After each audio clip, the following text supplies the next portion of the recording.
Jika anda peminat filem Jurassic Park atau ingin melihat spesies purba yang dipercayai wujud sejak zaman dinosaur, destinasi anda ialah Taman Nasional Komodo, Labuan Bajo, Indonesia.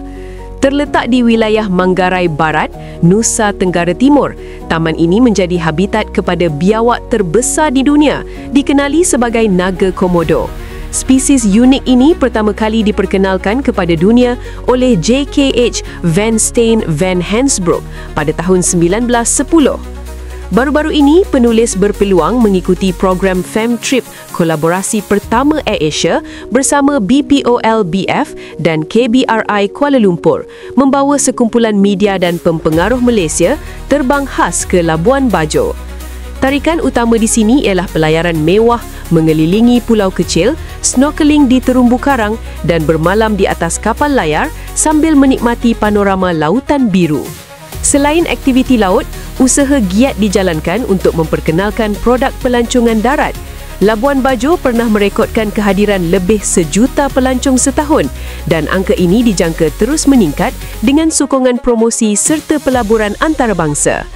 Melihat lanskap lautan biru serta aktiviti percutian di atas kapal layar dan menerokai hidupan laut sememangnya produk pelancongan utama di sini.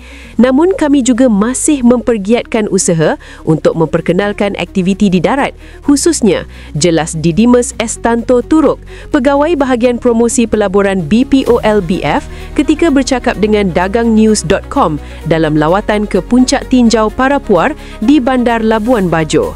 Untuk rekod, laluan penerbangan AirAsia ke Labuan Bajo baharu diperkenalkan sejak September 2024 dengan 3 penerbangan mingguan setiap Selasa, Khamis dan Sabtu.